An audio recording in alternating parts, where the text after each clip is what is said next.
blanc satin. Puis je vais vous montrer un peu l'emballage, à quoi qu'elle ressemble. L'emballage ressemble à ça ici, c'est Lunker Hunt. Ils appellent ça Lunker Stick. C'est très très bon, c'est très solide, c'est pas coûteux. Puis aussi ils font des très beaux tubes. Les fameux tubes avec du sel. Pour la chigan petite bouche et la grande bouche. Ils sont ici, ça c'est le Green Pumpkin avec les tentacules orange et pumpkin. C'est ici. Ils font plusieurs types de haches. J'ai pas toute la gamme au complet. Moi, je travaille dans le commerce, que je travaille à l'instant, je veux développer lentement la pêche à l'échigan. Il y a beaucoup déjà de magasins qui ont développé la pêche à l'échigan dans certains magasins. Moi, lentement, je veux développer parce que tout le monde, c'est normal, il y a des gros amateurs de dorés, de truites au Québec. Mais de temps en temps, ça fait du bien d'essayer un autre type de poisson. Je parle pour le combat, pas pour la consommation. C'est le fun de temps en temps d'essayer une autre sorte de poisson. Et aussi, j'ai des hameçons qu'on peut utiliser, mais pas que ces types de leurres-là. Des leurres, exemple, des plus petits leurres, des genres de finesse ou de power minnow, qui s'appelle le stand-out. Stand-out, je vais vous montrer à quoi ça ressemble sur un fil. Le monde va pêcher le drop shot. Le drop shot, c'est les fameux plombs. Ici. Ça, c'est les drop shots. C'est une méthode qui est très très bonne. Là, moi, je fais mon nœud ici. Dans le centre. Regardez, toujours partir dans le centre du ferret ici. Je fais mon nœud palomar.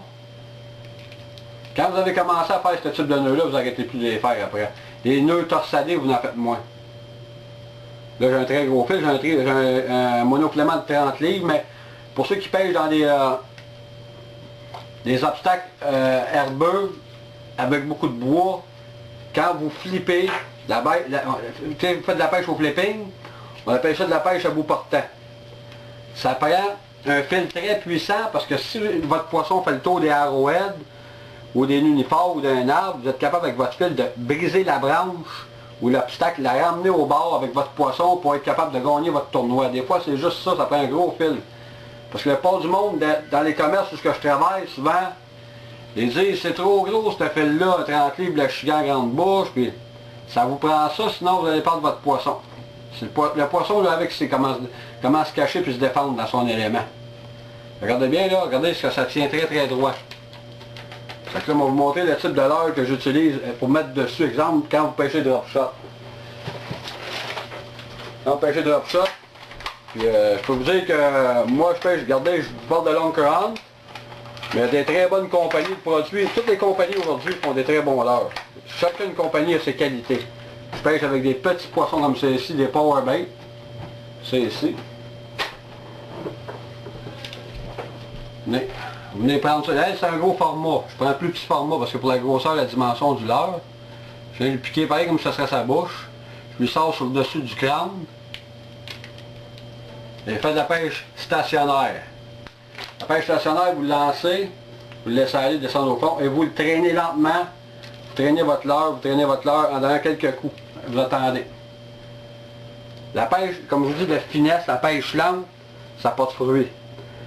J'ai des expériences de pêche aussi, que j'ai déjà vu des changements de température, ce que vous appelez en avant, ce que vous parlez en français, en anglais, des turnovers, des stratifications thermales, souvent des inversions de température, ou aussi des plafonds de nuages qui sont négatifs, pression atmosphérique qui n'est pas trop bonne. Vous installez ça comme ça avec votre plomb drop shot. J'ai fait des inversions de techniques de pêche. Au lieu de faire de la pêche de finesse, j'ai pris des leurres à billes, ce qu'on appelle des rattle traps ou des poissons sonores. Je les ai lancés très rapidement, les récupérer très rapidement. Le poisson, on sait qu'on le surprend. Le poisson est en transition, puis aussitôt qu'on passe en avant, le poisson saute dessus sans prendre le temps de voir c'est quoi. Puis à la vitesse que je récupère, le poisson est déjà ferré. Le plomb drop shot est muni d'une petite crampe ici, pivotante. Vous venez rentrer votre fil à l'intérieur, vous venez le coincer. Vous pouvez ajuster la hauteur de votre plomb ce que vous voulez. Donc, autrement dit, si le poisson peut être en suspension à 12, 18, 20 pouces du fond, vous donnez du fil, puis s'il est collé vers le fond, vous démanchez votre fil, vous venez le raccorder ici un peu plus plus haut. Avec votre fil, regardez, votre plomb va tenir. Vous pouvez ajuster ce que vous voulez. Ça, c'est une autre très bonne technique. Puis plus ça va, comme je dis, les pêcheurs aussi, ils apprennent très vite.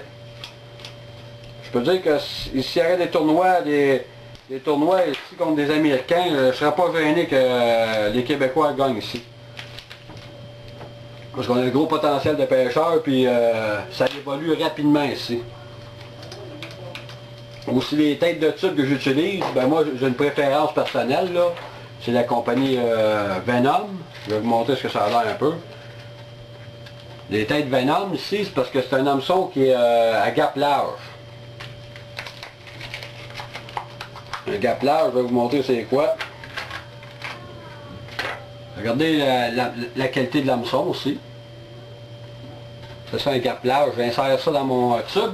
Ça permet que le poisson peut capturer le leurre, puis l'hameçon peut sortir facilement. Je vais vous montrer un peu comment je l'insère. Vous ouvrez les tentacules à l'intérieur. L'insérer à l'intérieur ici. Prenez votre doigt, vous mettez une petite pression, puis l'hameçon, l'œillet de l'hameçon va perforer le caoutchouc. Si l'hameçon est un peu court sur certains modèles, vous prenez votre caoutchouc et vous coupez un peu la même. Pour donner la chance à l'hameçon justement de ne pas trop être caché et trop compressé dans le leurre. Puis quand vous pêchez avec un tube, c'est la même affaire, un peu comme le Senko, une pêche lente. Il y en a qui vont pêcher agressif. Ils vont laisser descendre au fond. Un petit coup sec. Un autre petit coup sec. Ça c'est bon pour des périodes de temps. Mais la plupart des gars, ce qu'ils appliquent, ils lancent ça, ils laissent descendre au fond. Puis aussi une tête qui travaille bien. Pour un tube, on avait des têtes check-lut qui étaient plates. Ça s'en va comme ça en tournant. Lentement. Ça plane un peu comme un spinnerbait avec une cuillère d'Ipka. Une descente lente. Des fois, le poisson le ramasse en descendant. Ça descend pas vite. Ça descend lentement. Une tête légère, vous allez tout sentir avec ça. S'il vente, ou des conditions, beaucoup de vagues, vous n'avez pas le choix de prendre de quoi de l'eau. Mais un bon pêcheur habitué avec les tubes, il va pêcher léger.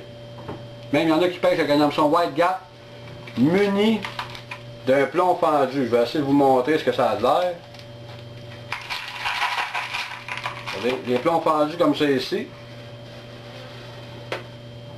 Le monde va pêcher avec ça, distancé à 30 pouces, l'hameçon seulement.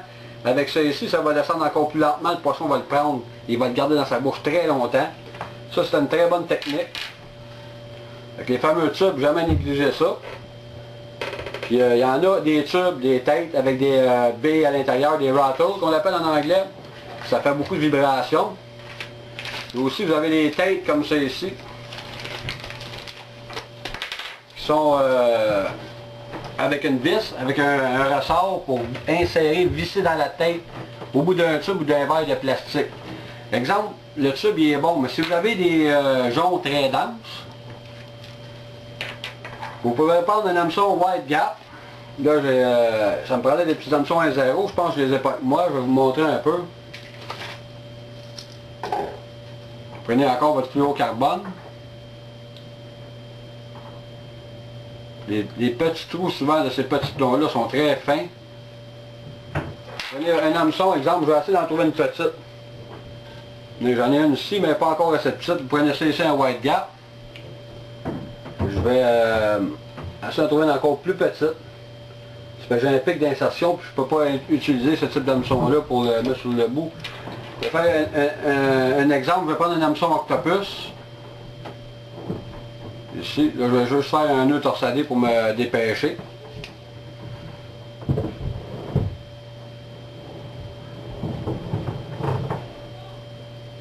Le nœud palomar, comme je dis, c'est un nœud qui est vite.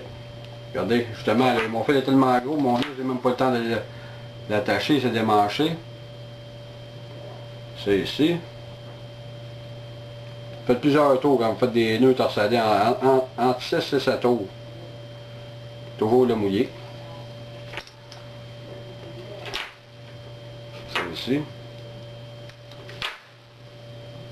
Je vais vous montrer ce que je fais avec le tube. Je vais prendre ça ici. L'insérer à l'intérieur.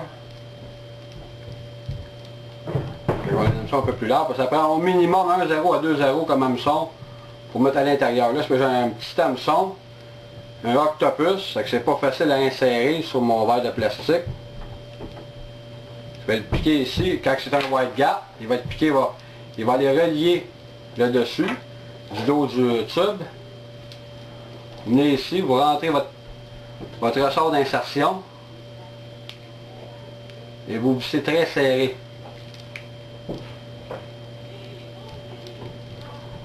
Regardez, il est monté de même. Exemple, avec une grosse hameçon wide gap, il est complètement anti-herbe. Puis le grain en bouche, c'est très très bon. Puis un tube, là, c'est pas juste fait de la chigan. J'ai pris des gros masquinores, pas des gros comme certaines poissons qu'on connaît. Mais moi, un poisson de 20 livres sur un tube, c'est plaisant. Je peux vous dire qu'un tube, c'est très polyvalent. Ce type de leurre-là, ça ici, ne vous trompez pas. Quand vous allez maîtriser l'art de la pêche lente, la pêche de finesse, que moi j'appelle, là, vous allez trouver ça très intéressant. Puis comme je vous dis, les types de fils que j'utilise, moi, pour pêcher avec des leurres de même, c'est du Farline, du cristal. Je vais vous montrer un peu ça, c'est le classique. Le premier Farline qui est sorti dans le passé, les premières boîtes étaient étiquetées couleur argenté chrome, là c'est les nouvelles générations, c'est ici. Le smoke, le foncé. Vous avez le cristal. Vous avez le fameux Farline Braid couleur vert, comme j'ai montré tout à l'heure, quasiment couleur sapin, c'est ici. Vous avez le Tracer Braid, qui est très très bon. Parce que Berkley, ils ont beaucoup, Pearl Fishing, ils ont beaucoup de types de fils. C'est ça ici, il y a 2 tons. Je vais vous montrer ce que ça a l'air.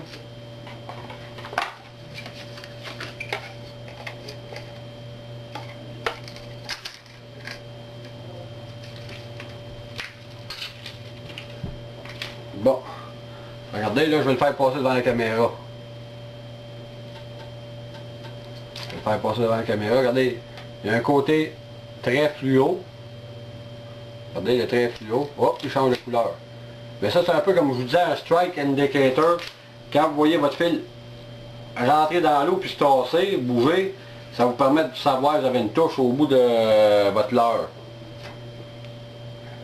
Comme je dis, Berkley ont beaucoup de types de fils. Ils ont le transoptique qui a sorti l'année passée, ça c'est le monofilament. Jamais négliger le mono. Le mono est fait pour faire un type de travail, le tressé un autre type de travail. Vous avez le vanish transition. Puis encore, le plus utilisé d'après tous les pêcheurs, autrement dit, ça c'est ici le Trilan Excel. Ça c'est le classique. Puis toujours avoir de quoi pour le protéger. Si vous voulez le garder un peu plus longtemps, moi souvent ce que je fais avec, je prends un papier d'aluminium ou du journal, puis je l'enveloppe, je le mets dans une coffre à pêche, pour pas qu'il pogne le soleil ou quoi, parce que c'est comme une fibre optique. Le rayon UV, quand il frappe le monofilament, c'est qu'il amollit avec la chaleur, les rayons du soleil. Puis quand vous le laissez dans un endroit humide ou sec, c'est là que les molécules ils vont sécher. C'est que le fil va être plus sensible. Fait que c'était ma chronique de l'heure de Lunker Hunt ici. Merci beaucoup.